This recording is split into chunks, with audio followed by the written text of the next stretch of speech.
ನಮಸ್ಕಾರ ಸ್ನೇಹಿತರೆ, ಪೈಲೂರು ಯೂಟ್ಯೂಬ್ ಚಾನಲ್ಗೆ ಸ್ವಾಗತ.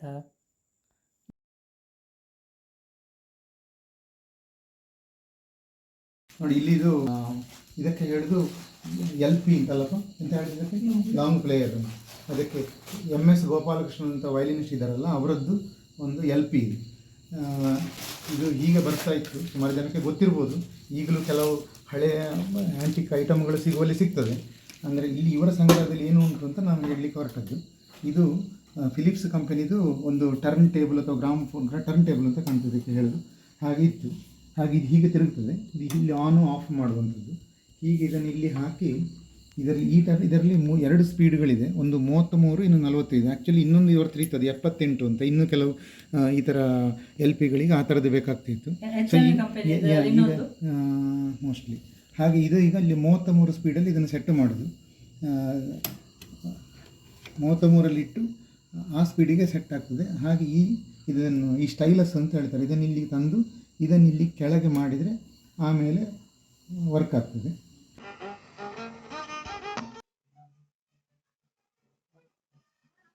ಇದು ನೋಡಿ, ಈಗ 33 ಸ್ಪೀಡಲ್ಲಿ ಈ MS ಗೋಪಾಲಕೃಷ್ಣನ್ ಅವರ ವಯಲಿನ್ನ ಒಂದು LPಯನ್ನು ಪ್ಲೇ ಮಾಡ್ತಾ ಇದ್ದೇವೆ.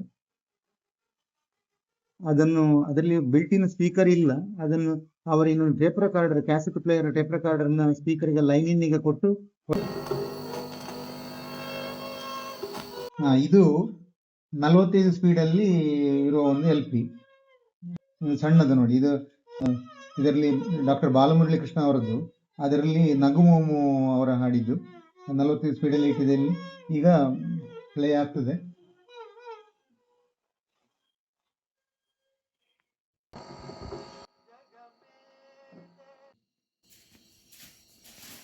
ಹಾಗೆ ಆಗ LPದು ಹೇಗೆ ನೋಡಿದೆವು, ಈಗ ಇದು ಕ್ಯಾಸೆಟ್ಗಳು 106 ಸಂಖ್ಯೆಯ ಕ್ಯಾಸೆಟ್ಗಳು ಉಂಟು. ಅದೇ ಅಥವಾ ಯಾರದ್ದಾದ್ರೂ ಹೀಗೆ ಅವರದ್ದು ಕೆಲವೆಲ್ಲ ವಾಯ್ಸ್ ಎಲ್ಲ ರೆಕಾರ್ಡ್ ಮಾಡಿದ್ದಾರೆ.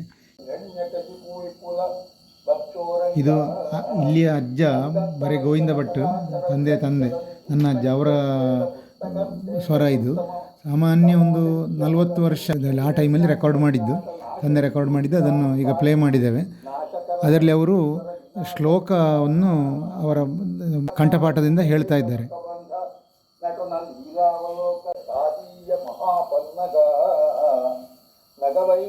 ಇದು ಅವರ ಪ್ಯಾನಾಸೋನಿಕ್ ಕಂಪನಿ ಒಂದು ಟೇಪ್ ರೆಕಾರ್ಡರ್. ಅದರ ಹಿಂದೆ ಇನ್ನೊಂದು ನೀವು ಕಾಣೋದು, ಅದು ಕೂಡ ಪ್ಯಾನಾಸೋನಿಕ್ ಕಂಪನಿದು. ಹಾಗೆ ಇನ್ನೂ ಕೆಲವೆಲ್ಲ ಇತ್ತು. ನ್ಯಾಷನಲ್ ಪ್ಯಾನಾಸೋನಿಕ್ ನ್ಯಾಷನಲ್ ಸೆಪರೇಟ್ ಆಗುವ ಮೊದಲು ನ್ಯಾಷನಲ್ ಪ್ಯಾನಾಸೋನಿಕ್ ಕಂಪನಿದು ಇನ್ನೊಂದು 2 ಇತ್ತು, 2-3. ಹಾಗೆ ಬೇರೆ ಬೇರೆ ಸಂಗ್ರಹ ಇದೆ ಅವರ ಹತ್ರ.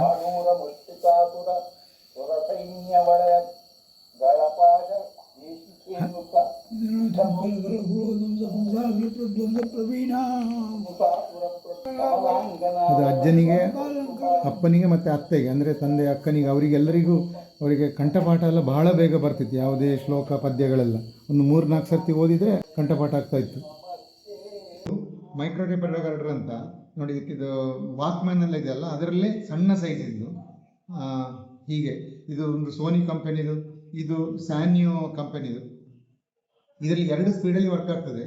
ಇದು ಮೊದಲು ಇದಕ್ಕೆ ಗೂಢಚರ್ಯ ಇದಕ್ಕೆ ಉಪಯೋಗಿಸ್ತಾ ಇದ್ರಂತೆ.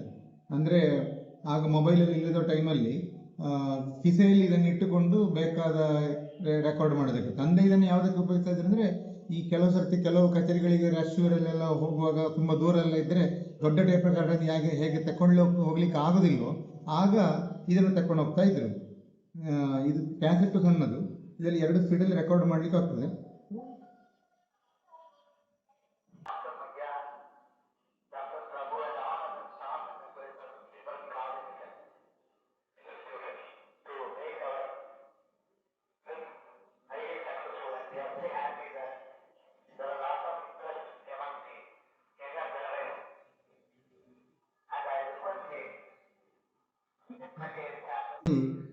ನಮ್ಮ ಒಬ್ಬರು ಸಂಬಂಧಿಕರು ಅವರು ಮಂತ್ರ ಹೇಳಿದರು. ಆ ಮಂತ್ರವನ್ನು ಇಲ್ಲಿ ಇವರು ಇದನ್ನು ರೆಕಾರ್ಡ್ ಮಾಡಿದರು.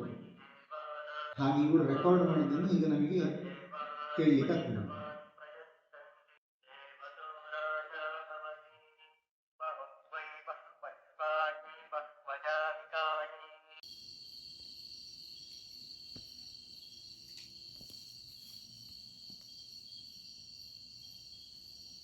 ನೋಡಿ ಇದು ತುಂಬ ಹಳೆ ಪುಸ್ತಕ ಅಪ್ಪಂದಿದು. ಅದು ಬರ್ದದ್ದು ಯಾವಾಗ ಅಂತ ಕೂಡ ಅದರಲ್ಲಿ ಬರೆದಿದ್ದಾರೆ ನೋಡಿ. ಅದು 1971ನೇ ಇಸವಿ ಆಗಸ್ಟ್ 23ಕ್ಕೆ ಇದು ಚೆಂಡೆಮಲೆ ಎಂಬ ಅರಣ್ಯ ವರ್ಣನವನ್ನು ವಾರ್ಧಿಕ ಷಡ್ಪದಿಯಲ್ಲಿ ಆಗ ಬರೆದದ್ದು. ಅದು ಚೆಂಡೆಮಲೆ ಅಂದರೆ ಅವರಲ್ಲಿ ಅವರ ಸೋದರ ಮಾವ ಗೋಳಿತೊಟ್ಟು ಈಶ್ವರ ಭಟ್ ಅವರ ಜೊತೆಗೆ ಅಲ್ಲಿ ಒಂಥರ ಕಾಡಲ್ಲಿ ಅವರು ಇರುವ ಪ್ರಸಂಗ ಬಂದಿತ್ತು.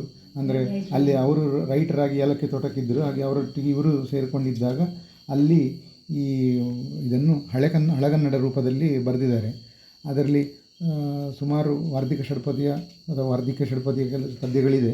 ಇದರಲ್ಲಿ ಫಸ್ಟಿಗೆ ಪೀಠಿಕಾ ಸಂಧಿ ಅಂತ ಸ್ವಲ್ಪ ದೇವರ ಸ್ತುತಿ ಬರ್ತದೆ, ಒಂದು ಕೆಲವು ಪದ್ಯಗಳು ಅಲ್ಲಪ್ಪ. ಅದಾದ ಮತ್ತೆ ಇದರ ಅರಣ್ಯದ ವರ್ಣನೆ ಬರ್ತದೆ. ಇದು ಅಲ್ಲೇ ಅರಣ್ಯ ಲಿಪ್ಪಗಳೇ ಬರೋದಪ್ಪ ನಿಂಗ. ಅಲ್ಲಿದು ಘಟನೆಗಳನ್ನು ನಾವು ಅಪ್ಪನ ಹತ್ರ ಅವತ್ತೇ ಕೇಳಿದ್ದೇವೆ. ಅದು ಮೈ ರೋಮಾಂಚನದ ಘಟನೆಗಳಿಗೆ ಆಗಿದ್ದುದಲ್ಲಿ. ಅಲ್ಲಿರುವಾಗ ಇವರಿಗೆ ಇರೋ ಒಂದು ಮನೆ ಅಂದರೆ ಅದು ಮಣ್ಣಿನ ಗೋಡೆದು ಮನೆ. ಅಪ್ಪ ಎಲ್ಲ ಮಲಗಿದ್ರಂತೆ, ಸಿಕ್ಕಾಪಟ್ಟೆ ಗಾಳಿ ಮಳೆ. ಅಲ್ಲಿಂದ ಅಪ್ಪನ ಕೆಲಸದ ಇದರಲ್ಲಿ ಅಪ್ಪನ ಜೊತೆಯಾದವರು ಅಂದರೆ ಬುದ್ಧ ಅಂತ ಹೇಳುವವರು ಇಲ್ಲಿ ನಮ್ಮ ಊರಿನವರೇ, ಅಡಕ ಸ್ಥಳದವರು, ಅವರು ಇದ್ರಂತೆ. ಹಾಗೆ ಇನ್ನೊಂದು 2-3 ಜನ ಇದ್ರು. ಮತ್ತೊಬ್ರು ಅಲ್ಲಿ ಅಪ್ಪ ಈ ಕೆಲಸವನ್ನೆಲ್ಲ, ತೋಟದ ಕೆಲಸಗಳನ್ನೆಲ್ಲ ನೋಡಿಕೊಳ್ಳಿಕ್ಕೆ. ಹಾಗೆ ಇವರಿಗೆಲ್ಲರಿಗೂ ಒಂದು 5-6 ಜನ, ಒಬ್ಬರು ಅಡಿಗೆ ಮಾಡಲಿಕ್ಕೆ, ಇನ್ನೊಬ್ರು ಅಜ್ಜ ಇದ್ರಂತೆ. ಅವ್ರ ಹೆಸರಂತಪ್ಪ ಈಶ್ವರ ಭಟ್ ಅಂತ. ಹಾಗೆ ಅವರೆಲ್ಲ ಒಂದು ಸಣ್ಣ ಕೊಠಡಿಯಲ್ಲಿ ಮಲಗಿದ್ರು. ಗೋಡೆ ಮಣ್ಣಿದು, ಧಾರಾಕಾರ ಮಳೆ, ಏನು ಮಾಡೋದು, ಸೀಮೆಎಣ್ಣೆ ದೀಪ. ಮಲಗಿದವರಿಗೆ ಯಾಕೋ ಅಪ್ಪನಿಗೆ ನಿದ್ದೆ ಬರಲಿಲ್ಲ. ದೀಪವನ್ನು ಗೋಡೆಯಲ್ಲಿ ಇಟ್ಟಿದ್ರಂತೆ.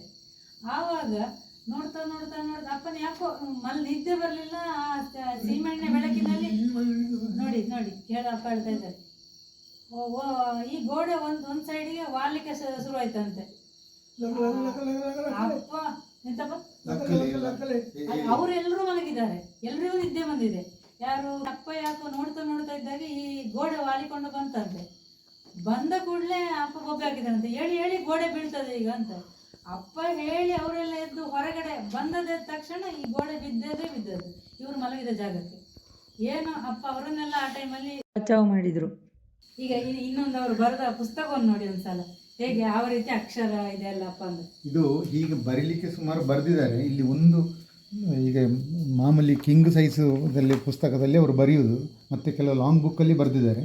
ಇಲ್ಲಿಗೆ ಒಂದು ಕಿಂಗ್ ಸೈಜ್ ಪುಸ್ತಕದಲ್ಲಿ ಈಗ ಕ್ಲಾಸ್ಮೇಟ್ ಇದೆಲ್ಲ ಒಂದು ವಿಶೇಷ ಅಂದರೆ ಅವರು ಈ ಥರದನ್ನು ರಫ್ ಆಗಿ ಫೇರಿಗೆ ಬರೆಯುವಾಗ ಅಕ್ಷರವೂ ಚೆಂದ ಇರ್ತಿತ್ತು, ಸಣ್ಣ ಅಕ್ಷರ ಆದರೆ ಚೆಂದ ಇರ್ತಿತ್ತು. ಇಲ್ಲಿಗ ನೀವು ನೋಡೋದೆಂತ ಅಂದರೆ ಇದು ಅದೇ ಅಷ್ಟಾವಧಾನ ಅಂತ ಆಗ ಮಾತಾಡಿದ್ದೀವಲ್ಲ, ಅದರಲ್ಲಿ ಸಮಸ್ಯೆ ಪೂರ್ಣ ಅಂತ ಒಂದು ವಿಭಾಗ ಬರ್ತದೆ. ಅದರಲ್ಲಿ ಈ ಕೆಂಪು ಕಲರಿನ ಇಲ್ಲಿ ಲೈನನ್ನು ಅದು ಸಮಸ್ಯೆ ಅಂತ ಕೊಟ್ಟಾಗ ಅವಧಾನಿ ಅದನ್ನು ಪರಿಹಾರ ಮಾಡೋದು ಅಂತ ಹೇಳ್ತಾರೆ. ಹಾಗೆ ಇಲ್ಲಿ ಇದನ್ನು ಲಾರಿಗೆ ಕಾರಿನ ಆಗಮನ ಸೂಚನೆಯಾಯಿತು ಮುದಾವ ಹಾಮಿಷಮ್ ಅಂತ ಕೊಟ್ಟಿದ್ದಾರೆ. ಅಂದರೆ ಲಾರಿ ಅಂದರೆ ಲಾರಿ, ನಮ್ಮ ಲಾರಿ, ಕಾರು ಅಂದರೆ ಕಾರು, ಬಸ್, ಲಾರಿ, ಕಾರು, ಹಾಗೆ ಆ ವಿಷಯಕ್ಕೆ ಇಟ್ಟುಕೊಂಡು ಸಾಮಾನ್ಯ ವಿಷಯ ಒಂದು ಅಸಂಬದ್ಧವಾಗಿ ಕೊಡೋದು ಅಂತ ಲೆಕ್ಕ. ಅದನ್ನು ಅವಧಾನಿ ಪರಿಹಾರ ಮಾಡಬೇಕು ಅಂತ ಇವರು ಈಗ ಅವಧಾನಿಗಳು ಹೇಗೆ ಮಾಡ್ತಾರೆ ಅದರಿಂದ ಪ್ರೇರಿತರಾಗಿ ಇವರು ಮನೆಯಲ್ಲೇ ಮಾಡಿಕೊಂಡದ್ದು. ಅಂದರೆ ಈ ಥರ ಒಂದು 100 ಸಮಸ್ಯೆಗಳು ತನಗೆ ತಾನೇ ಕೊಟ್ಟುಕೊಂಡು ಅದಕ್ಕೆ ಪರಿಹಾರ ಮಾಡಿದರು. ಹಾಗೆ ಇದರಲ್ಲಿ ಹೇಗೆ ಇದನ್ನು ಪರಿಹಾರ ಮಾಡಿದಂದರೆ ಈಗ ಇಲ್ಲಿ ಅರ್ಥ, ಸಾಮಾನ್ಯ ಅರ್ಥ ಏನಂದರೆ ಲಾರಿಗೆ ಕಾರಿನ ಆಗಮನ ಸೂಚನೆ ಆಯಿತು ಮುದಾವ ಹಾಮಿಷಂ. ಅಂದರೆ ಲಾರಿ ಉಂಟಲ್ಲ, ಅದಕ್ಕೆ ಕಾರು ಬಂದದ್ದು ಹಾಂ ಸೂಚನೆ ಆಯಿತು, ಅಂದರೆ ಕಾರು ಬಂದದ್ದು ಖುಷಿ ಆಯಿತು ಅಂತ ಸಾಮಾನ್ಯ ಅರ್ಥ. ಆದರೆ ಇದು ಹಳಗನ್ನಡದಲ್ಲಿ ರೂಪದಲ್ಲಿರುವುದು. ಹಾಗೆ ಹೇಳಿ ಅದಕ್ಕೆ ಪರಿಹಾರ ಅಂತ ಹೇಳ್ತಾರೆ. ಅದು ಹೇಗೆ ಮಾಡಿದ್ದಾರೆ ಅಂದರೆ, ನೀರಿನ ಮೂಲಗಳು ಬರಿದುಕೊಂಡವು ಭೂಮಿಯೊಣಂಗಿ ಬೇಗೆಯಿಂ ನೀರಸಮಾಗ ಲೊರ್ಮೊದಲೆ ಬಾನ್ ಮೊದಲಿಟ್ಟಿತು ಮೇಘಮಾಲೆಗಳು ಸೇರಲಿ ಕೊತ್ತಿನುಳ್ ಪೊಳೆವ ಮಿಂಚು ಸಿಡಿಲ್ಗಳ ಸದ್ದಿನಿಂದ ವ್ಯಾಲಾರಿಗೆ ಕಾರಿನ ಆಗಮನ ಸೂಚನೆ ಆಯಿತು ಮುದಾವ ಹಾಮಿಷಂ ಅಂತ ಮಾಡಿದ್ದಾರೆ. ಅಂದರೆ ಇಲ್ಲಿ ಸಂಧಿಗಳಿರ್ತದೆ ಇದರಲ್ಲಿ. ಒರ್ಮದಲ್ಲೇ ಒಮ್ಮೆಲೆ ವ್ಯಾಲಾರಿ ಅಂದರೆ ನವಿಲು ಅಂತ. ವ್ಯಾಲ ಅಂದರೆ ಹಾವು, ಹಾವಿಗೆ ವೈರಿ, ನವಿಲು ಅರಿ ಅಂದರೆ ವೈರಿ ಅಲ್ವ, ಹಾಗೆ ವೈರಿ. ಕಾರಿನ ಆಗಮನ ಅಂದರೆ ಕಾರ್ ಅಂದರೆ ಮಳೆಗಾಲ, ಅದರ ಆಗಮನ. ಆಮಿಷ ಅಂದರೆ ಆನಂದದಾಯಕ. ಅಂದರೆ ಇಲ್ಲಿ ನೀರಿನ ಸೆಲೆ, ಹಾಗೆ ಇದರ ಅರ್ಥ ಇಲ್ಲಿ ನೀರಿನ ಸೆಲೆಗಳೆಲ್ಲ ಬತ್ತಿದವು, ಇಡೀ ನೆಲವು ಒಣಗಿ ಸೆಕೆಯಿಂದ ನೀರಸವಾಯಿತು. ಆಗ ಒಮ್ಮೆಲೆ ಆಕಾಶವು ಮೋಡಗಳ ಮಾಲೆಯಿಂದ ಒತ್ತೊತ್ತಾಗಿ ಸೇರಲು ಆಶ್ರಯವಿತ್ತಿತು. ಹೊಳೆಯುವ ಮಿಂಚು ಸಿಡಿಲಿನ ಶಬ್ದಗಳಿಂದ ನವಿಲಿಗೆ ಮಳೆಗಾಲದ ಆಗಮನದ ಸೂಚನೆ ಹರ್ಷದಾಯಕವಾಯಿತು ಅಂತ ಅರ್ಥ. ವ್ಯಾಲಾರಿ ಅಂದರೆ ನವಿಲಿಗೆ, ಕಾರಿನಾಗಮನ ಅಂದರೆ ಮಳೆ ಆಗಮನ ಸೂಚನೆಯಾಯಿತು. ಮುದಾವ ಹಾಮಿಷ ಅಂದರೆ ಇಲ್ಲಿ ವ್ಯಾಲಾರಿ ಅಂತ ಅಲ್ಲಿ ಮೊದಲಿನ ಪಾದದಿಂದ ಅದಕ್ಕೆ ಸಂಧಿ ಮಾಡಿ ಪರಿಹಾರ ಮಾಡಿದ್ದು. ಅಂದರೆ ಇದು ಅವಧಾನಿಗಳು ಅಂದರೆ ಶತಾವಧಾನಿ ಗಣೇಶರ ಅವಧಾನದಲ್ಲಿ ಅವರು ಹೀಗೆ ಮಾಡೋದನ್ನು ನೋಡಿ ಇವರೇ ಸಮಸ್ಯೆಗಳು ಇವರಿಗೆ ಕೊಟ್ಟುಕೊಂಡು ಅದಕ್ಕೆ ಬೇರೆ ಬೇರೆ ರೂಪದಲ್ಲಿ ಪರಿಹಾರ ಮಾಡಿದ್ದು. ಅಂದರೆ ಈ ಥರದ್ದು ಇದು ಒಂದು ಇವರು ಬರೆದ ಬೇರೆ ಬೇರೆ ಬಣ್ಣದಲ್ಲಿ ಬರೆಯುವುದು, ಕಲರಲ್ಲಿ ಬರೆಯುವುದು ಅಂತ. ಮತ್ತು ಬೇರೆ ಬೇರೆ ಒಂದು ಯಾವುದೊಂದು ವಿಷಯದ ಬಗ್ಗೆ, ಒಂದು ಸೂರ್ಯೋದಯ, ಪ್ರಕೃತಿ, ಅದರ ಬಗ್ಗೆ ಎಷ್ಟೆಷ್ಟೋ ಬರೆದಿದ್ದಾರೆ. ಅದರ ಬಗ್ಗೆ ಇನ್ನೂ ಈ ಭದ್ರರಿ ಮತ್ತು ಇಂಥ ಕೆಲವು ಸುಭಾಷಿತಗಳಿಗೆ ಅದನ್ನು ಕನ್ನಡ ಅನುವಾದ, ಗದ್ಯ ರೂಪದಲ್ಲಿರುವ ಕನ್ನಡ ಅನುವಾದವನ್ನು ನೋಡಿ ಅದಕ್ಕೆ ಹಳಗನ್ನಡ ರೂಪದ ಪದ್ಯಾನುವಾದವನ್ನು ಮಾಡಿದ್ದಾರೆ. ಮತ್ತು ವಿಡಂಬನೆ ಪ್ರಬಂಧಗಳು, ಸಾಕಷ್ಟು ಪ್ರಬಂಧಗಳು ಬರೆದಿದ್ದಾರೆ. ಹಾಗೆ ಹೀಗೆ ಇದರಲ್ಲಿ ಒಂದು ಉದಾಹರಣೆಯಾಗಿ ಇದನ್ನು ತೋರಿಸಿದ್ದೇನೆ. ಅವರು ಒಂದು ಪದ್ಯ ಎಲ್ಲ ಬರೆದಿದ್ದರು. ಅಲ್ಲಿ ಒಂದೊಂದು ಕಡೆ ಕಾರ್ಯಕ್ರಮಗಳಿಗೆ ಪದ್ಯ ಅಥವಾ ಪ್ರಬಂಧ ಅಥವಾ ಭಾಷಣ ರೂಪದಲ್ಲಿ ಕೊಟ್ಟಿದ್ದಾರೆ ಆ್ಯಕ್ಚುಲಿ. ಮತ್ತು ಇನ್ನೊಂದು ಅವರಿಗೆ ಒಂದು ಹವ್ಯಾಸ ಅಂತಲೋ ಅದವರ ಒಂದು ಆಸಕ್ತಿ ಅಂತಲೋ, ಯಾರಾದರೂ ಸಂಬಂಧಿಕರಲ್ಲಿ ಮದುವೆಯ ಆಮಂತ್ರಣ ಬಂದರೆ ಅದಕ್ಕೆ ಕವರು ಅಥವಾ ಇನ್ನೇನು ಉಡುಗೊರೆ ಕೊಡುವಾಗ ಅದರಲ್ಲಿ ಮೊತ್ತ ಅದರ ದುಡ್ಡು, ಅದರ ಜೊತೆಗೆ ಒಂದು ಸ್ಲಿಪ್ ಅಂದರೆ ಅದರಲ್ಲಿ ಒಂದು ಪದ್ಯವನ್ನು, ಒಂದು ಶುಭಾಕಾಂಕ್ಷೆ ಅಂತ ಒಂದು ಬರೆದು ಅದರಲ್ಲಿ ಕೊಟ್ಟಿದ್ರು. ಅಂದರೆ ವಧುವರರಿಗೋ ಅಥವಾ ವಟುವಿಗೋ ಸಂದರ್ಭ ನೋಡಿಕೊಂಡು ಅಥವಾ ಸಂದರ್ಭ ಹೊಂದಿಕೊಂಡು ಅದಕ್ಕೆ ಒಂದು ಹಳೆಗನ್ನಡದಲ್ಲೋ ಅಥವಾ ಒಂದು ಕನ್ನಡದಲ್ಲಿ ಒಂದು ಸುಂದರವಾದ ಪದ್ಯ ಮಾಡಿ ಅವರಿಗೆ ಹಾಕಿದ್ರು. ಹಾಗೆ ಹಾಕಿದ ಪದ್ಯವನ್ನು ಆಮೇಲೆ ಅವರ ರೆಫರೆನ್ಸಿಗೆ ಮತ್ತು ಅವರ ಅದರಲ್ಲಿ ಒಂದು ಪುಸ್ತಕದಲ್ಲಿ ಬರೆದಿಟ್ಟುಕೊಳ್ತಾ ಇದ್ರು. ಹಾಗೆ ಅದು ಎಷ್ಟೋ ಸಂಬಂಧಿಕರ ಇದಕ್ಕೆ ಮಾಡಿದ್ದಾರೆ. ನೋಡಿ, ಇನ್ನೊಂದಷ್ಟು ಅಪ್ಪನ ಹವ್ಯಾಸಗಳ ಬಗ್ಗೆ ಹೇಳೋದಾದರೆ, ಈ ಡೈರಿ ಬರೆಯುವ ಅಭ್ಯಾಸ ಇತ್ತು ಅಪ್ಪನಿಗೆ. ಖರ್ಚು ವೆಚ್ಚಗಳದ್ದು ಪರ್ಸನಲ್ ಡೈರಿ, ಮತ್ತು ಕೃಷಿ ಸಹಾಯಕರ ಹಾಜರಾತಿ ಪುಸ್ತಕ, ಅಂದರೆ ಅವರು ಯಾವಾಗ ಬಂದದ್ದು, ಅವ್ರಿಗೆ ಎಷ್ಟು ದುಡ್ಡು ಕೊಟ್ಟದ್ದು, ಆ ಥರದ ಡೈರಿ ಕೂಡ ಅಪ್ಪನ ಹತ್ರ ಇದೆ. ಇದು ನೋಡಿ 72ನೇ ಇಸವಿಯ ಡೈರಿ ಅಪ್ಪ ಬರೆದದ್ದು. ಆವಾಗೆಲ್ಲ ಎಷ್ಟೆಷ್ಟು ಖರ್ಚಾಗಿದೆ ಅಂತ ಹೇಳೋದು ಇದರಲ್ಲಿ ನೋಡ್ಬೋದು ನಾವು.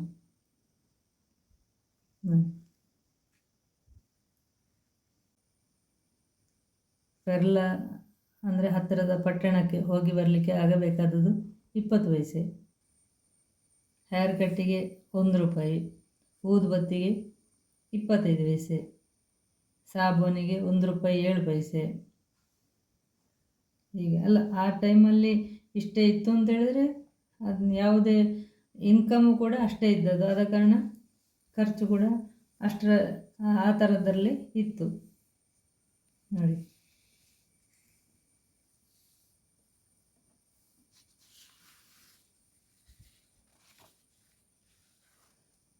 ಎಲ್ಲ ಅಪ್ಪ ಬರೆದ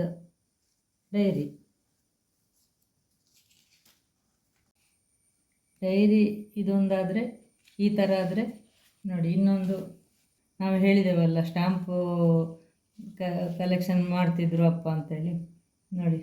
ಈ ಥರ ಆಲ್ರೆಡಿ ಸೀಲಾದ ಸ್ಟ್ಯಾಂಪನ್ನು ಈ ರೀತಿ ಒಂದು ಕಾಗದಕ್ಕೆ ಅಂಟಿಸ್ತಿದ್ರು ಅಪ್ಪ.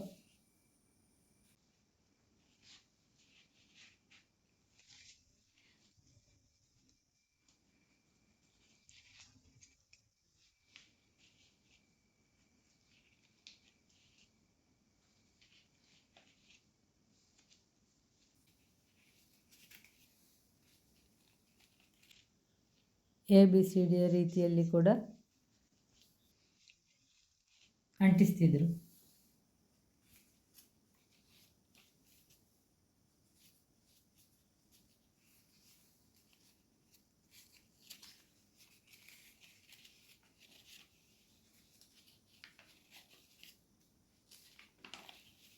ಹೀಗೆ ಇದು ಸ್ಟ್ಯಾಂಪಿನ ವಿಷಯ ಆಯಿತು. ಇನ್ನು ಇದು ಅಪ್ಪ ಸಂಗ್ರಹಿಸಿದ ಹಸ್ತಾಕ್ಷರಗಳು ಅಪ್ಪನ ಹತ್ರ ಇದೆ. ಈ ವಿದ್ವಾಂಸರದ್ದು, ಕವಿಗಳದ್ದು ಆ ಥರ ಎಲ್ಲ ಇದೆ ನೋಡಿ. ಇದು ಆರ್ ಗಣೇಶರದ್ದು, ಅಂದರೆ ಶತಾವಧಾನಿ. ಇದು 92ನೇ ಇಸ್ವಿಯಲ್ಲಿ, 11/5/1992ನೇ ಇಸ್ವಿಯಲ್ಲಿ ಪೆರ್ಲದಲ್ಲಿ ಅಷ್ಟಾವಧಾನ ಆಗಿತ್ತು. ಆ ದಿವಸ ಅಪ್ಪ ಅವರ ಕೈಯಿಂದ ಹಸ್ತಾಕ್ಷರ ತಗೊಂಡದ್ದು.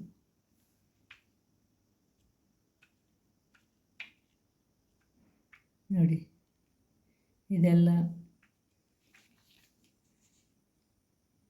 TH ವಿನಾಯಕರಾಮ್ ಅವರದ್ದು. ಅವರೊಂದು ಹಸ್ತಾಕ್ಷರ ಈ ಥರ ಇದೆ ನೋಡಿ, ಘಟದ ಚಿತ್ರ ಮಾಡಿ.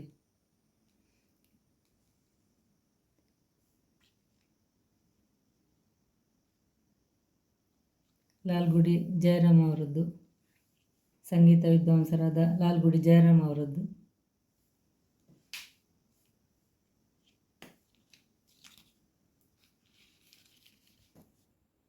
ನೋಡಿ, ಇದು ಶಿವರಾಮ ಕಾರಂತರದ್ದು, ಜ್ಞಾನಪೀಠ ಪ್ರಶಸ್ತಿ ಬಂದ ಶಿವರಾಮ ಕಾರಂತ ಅಜ್ಜ ಇದ್ರಲ್ಲ ಅವರದ್ದು ಇದು.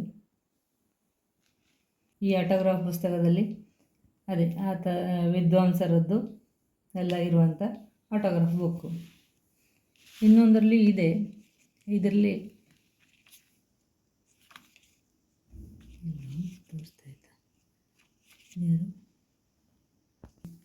ನೋಡಿ, ಈ ಆಟೋಗ್ರಾಫ್ ಬುಕ್ಕಲ್ಲಿ ಅಪ್ಪನ ತಾಯಿ ಬರೆದದು 67ನೇ ಇಸ್ವಿಯಲ್ಲಿ, 4/2/67ನೇ ಇಸ್ವಿಯಲ್ಲಿ. ಇದು ಅವರ ತಂದೆ ಬರೆದದು, ಅಂದರೆ ನಮಗೆ ಅಜ್ಜಿ ಬರೆದದ್ದು ಇದು, ಅಜ್ಜ ಬರೆದದ್ದು ಇದು.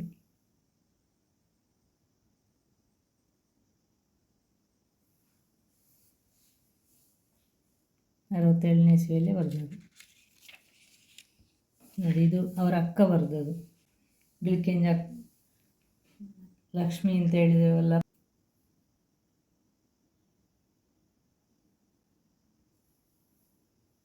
ಹಾಗೆ ಈ ಥರ ಇದರಲ್ಲಿ ಕೂಡ ತುಂಬ ಮಾನ್ಯರದ್ದು ಇದೆ.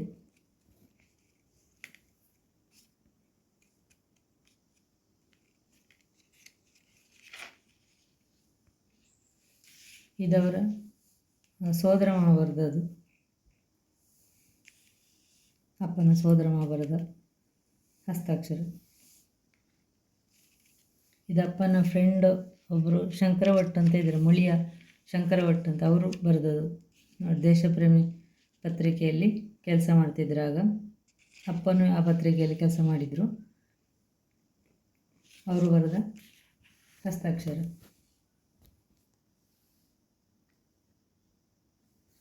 ಹೀಗೆ ಇದು ಹಸ್ತಾಕ್ಷರದ ಹವ್ಯಾಸ. ನೋಡಿ, ಇನ್ನೊಂದು ಹವ್ಯಾಸ ಅಂದರೆ ಈ ಸಣ್ಣ ಪುಟ್ಟ ಕಾಗದಗಳು ಏನು ಸಿಕ್ಕಿದ್ರು ಅದನ್ನು ಯೂಸ್ ಮಾಡೋದಿಲ್ಲ ಅಂತಾದರೆ, ಯೂಸ್ ಮಾಡಲಿಕ್ಕಿಲ್ಲ ಅಂತಾರೆ, ಈ ಥರ ಯೂಸ್ ಮಾಡ್ತಿದ್ರು ಅಪ್ಪ. ನಾವೆಲ್ಲ ಈಗ ಇಮೋಜಿ ಅಂತ ಹೇಗೆ ಹೇಳ್ತೇವೋ ಆ ಥರದನ್ನು ಅಪ್ಪ ಮಾಡ್ತಿದ್ರು, ಬೇರೆ ಬೇರೆ ಭಂಗಿಯಲ್ಲಿರುವ ಇಮೋಜಿಯನ್ನು. ಆವಾಗ ಪೆನ್ನಲ್ಲೇ ಮಾಡ್ತಿದ್ರು, ಅದು ರಬ್ಬರಲ್ಲಿ ಎರೇಸ್ ಮಾಡದೆ ನೋಡಿ ಈ ಥರ ಮಾಡ್ತಿದ್ರು. ಯಾವುದೊಂದು ಸೈಡ್ ಫೋರ್ಸಲ್ಲಿ ಆದರೂ ಕೂಡ ಮಾಡುವಾಗ ಅಷ್ಟು ನೀಟಾಗಿ ಮಾಡ್ತಿದ್ರು ಅಪ್ಪ. ಒಂದು ಮನುಷ್ಯನ ಮುಖ ಅಂದರೆ ಅಷ್ಟು ಅದರಲ್ಲಿ ಭಾವ ಜೀವ ತುಂಬಿ ಬರ್ತಿತ್ತು.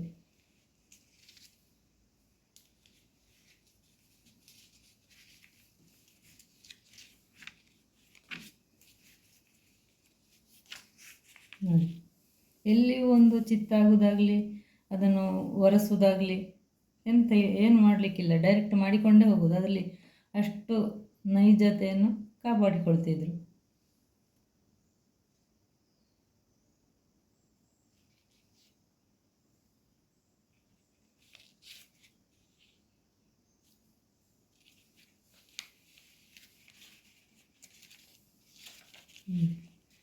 ಎಲ್ಲವೂ ಬೇರೆ ಬೇರೆ ಬೇರೆ ಭಂಗಿಯ ಚಿತ್ರಗಳಿವೆ.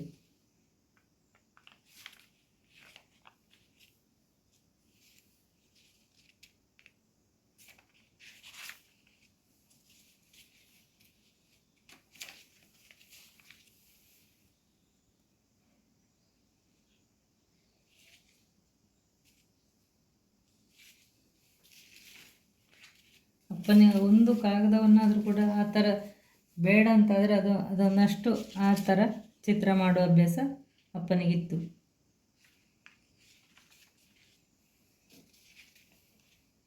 ಪುಣ್ಯವಶಾತ್ ಅಪ್ಪ ಅದನ್ನು ಚಿತ್ರ ಮಾಡಿ ಡಸ್ಟ್ಬಿನ್ನಿಗೆ ಹಾಕದೆ ನಮಗೆಲ್ಲ ತೋರಿಸಲಿಕ್ಕೆ ಅಂತ ಇಡ್ತಿದ್ರು. ಆದ ಕಾರಣ ನಾವು ಇದನ್ನೆಲ್ಲ ಬಿಸಾಡದೆ ಇಟ್ಟುಕೊಂಡಿದ್ದೆ. ನೋಡಿ, ಇದೊಂದು ಕಲರ್ ಪೆನ್ನಲ್ಲಿ ಬಿಡಿಸಿದ ಚಿತ್ರ. ಎಷ್ಟು ಅಂದವಾಗಿ ಮಾಡಿದ್ದಾರೆ ಅಂದರೆ ಅಷ್ಟು ಅಂದವಾಗಿ ಬಿಡಿಸಿದ್ದಾರೆ. ಪುಸ್ತಕಗಳಿಗೆಲ್ಲ ಕೂಡ ಮಾಡಿಕೊಡ್ತಿದ್ರು. ಅಪ್ಪ ಬರೆದಂಥ ಪುಸ್ತಕಗಳ ಯಾವುದೇ ಒಂದು ಪದ್ಯ ಮುಗಿಯಿತು ಅಂತಾದರೆ ಈ ಥರದ ಯಾವುದಾದ್ರು ಒಂದು ಹೂವಿನ ಚಿತ್ರ ಮಾಡಿ ಚಿತ್ರ ಮಾಡ್ತಿದ್ರು. ಬೇರೆ ಬೇರೆ ಹೂವಿನ ಚಿತ್ರವನ್ನು ಮಾಡ್ತಿದ್ರು.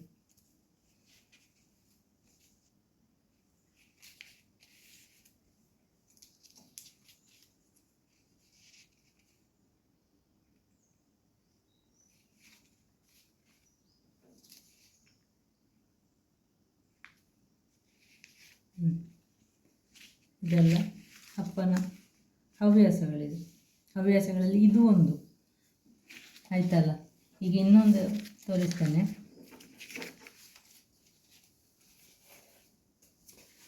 ಇದು ಅಪ್ಪನ ಫಿಸಿಕ್ಸು ನೋಟ್ಸು ಪುಸ್ತಕ. ನೋಡಿ,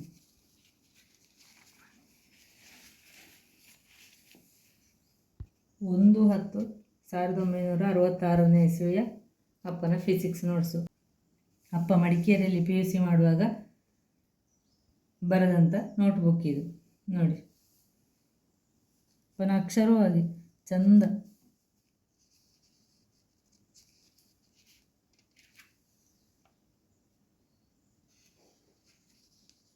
ಆವಾಗಲೇ ಒಂದು ಕಲಾತ್ಮಕವಾಗಿಯೇ ಬರಿತಿದ್ರಪ್ಪ. ಹೆಡ್ಡಿಂಗಿಗೆ ಈ ಥರ ಒಂದು ಇಂಕು, ಬರೆಯುವಾಗ ಒಂದು ಇಂಕು, ಅದು ಇಂಪಾರ್ಟೆಂಟ್ ಅಂತ ಇರುವ ವಿಷಯಗಳಿಗೆ ಸ್ವಲ್ಪ ಡಾರ್ಕಾಗಿ ಬರೆಯೋದು, ಈ ಥರ ಎಲ್ಲ ಅಪ್ಪ ಮಾಡ್ತಿದ್ರು.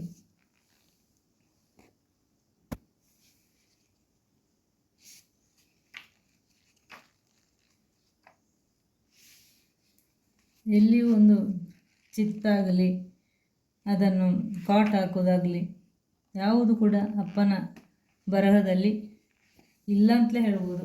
ಇದ್ದರೂ ಬಹಳಷ್ಟು ಕಡಿಮೆ.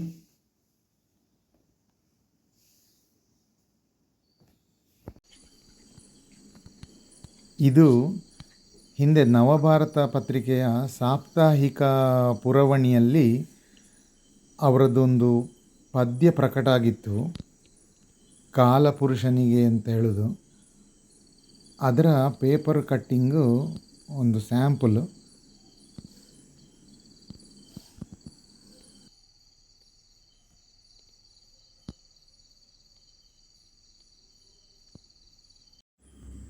ಇವುಗಳು ಕೆಲವು ಹಿಂದೆ ಪತ್ರಿಕೆಗಳಲ್ಲಿ ಬಂದ ಮುಖ್ಯಪಟ್ಟ ನ್ಯೂಸಿನ ಪೇಪರ್ ಕಟ್ಟಿಂಗ್ಸು. ಇದು ಅಪ್ಪನಿಗೆ ಸುಳ್ಯದ ಅಷ್ಟಾವಧಾನದಲ್ಲಿ ಸಿಕ್ಕಿದ ಸ್ಮರಣಿಕೆ.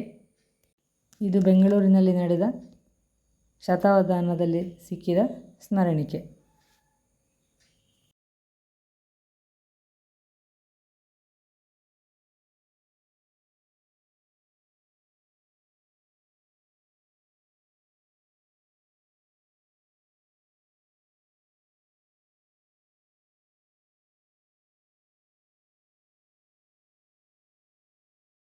ಇನ್ನು ಕೆಲವು ಆಲ್ಬಮ್ ಫೋಟೋಗಳನ್ನು ನೋಡಬಹುದು.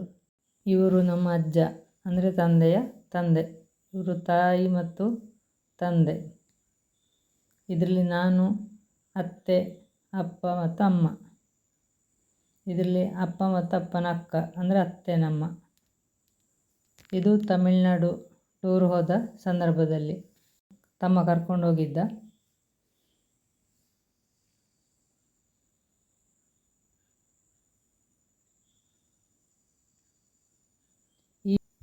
ಇದು ಅಪ್ಪ ಅಮ್ಮ ಮತ್ತು ನಾನು ಮತ್ತು ತಮ್ಮ. ಈ ಫೋಟೋದಲ್ಲಿ ಅಪ್ಪ ಅಮ್ಮನ ಫ್ಯಾಮಿಲಿ, ಅಂದರೆ ನನ್ನ ಫ್ಯಾಮಿಲಿ ಮತ್ತು ತಮ್ಮನ ಫ್ಯಾಮಿಲಿ. ಇದು ಮೊಮ್ಮಕ್ಕಳ ಜೊತೆ ಅಜ್ಜ ಅಜ್ಜಿ.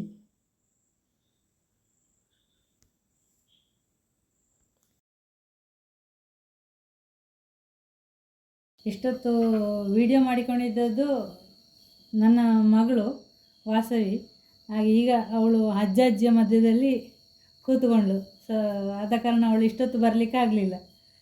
ಹಾಗೆ ನೋಡಿದ್ರಲ್ಲ ವೀಕ್ಷಕರೇ, ಈಗ ನಮ್ಮಪ್ಪನ ಬಗ್ಗೆ ನಾವು ಹೇಳಿದ್ದೇವೆ ಅಂದರೆ ನಮಗೆ ಹೆಮ್ಮೆಯಲ್ಲಿ ನಾವು ಹೇಳಿದ್ದೇವೆ. ಈ ಥರ ತುಂಬ ಜನ ಇರ್ಬೋದು. ಎಲ್ಲ ಎಲೆಮರೆಕಾಯಿಯಾಗಿರೋರು ಎಷ್ಟೋ ಜನ ಇರ್ಬೋದು. ಹಾಗೆ ನಮ್ಮ ಅಪ್ಪಂದು ಈ ಥರದ ಕೆಲವೆಲ್ಲ ಹವ್ಯಾಸಗಳು ಇದನ್ನೆಲ್ಲ ನೀವೀಗ ನೋಡಿದ್ರಲ್ಲ. ನಿಮಗೆ ಈ ವಿಡಿಯೋ ಇಷ್ಟ ಆಗಿರ್ಬೋದು ಅಂತ ಅಂದ್ಕೊಂಡಿದ್ದೇವೆ. ಹಾಗೆ ಇಷ್ಟವಾದರೆ ಶೇರ್ ಮಾಡಿ, ಸಬ್ಸ್ಕ್ರೈಬ್ ಮಾಡಿ, ಲೈಕ್ ಮಾಡಿ, ಕಮೆಂಟ್ ಮಾಡಿ. ಈ ವಿಡಿಯೋ ನೋಡಿದ್ದಕ್ಕಾಗಿ ಧನ್ಯವಾದಗಳು.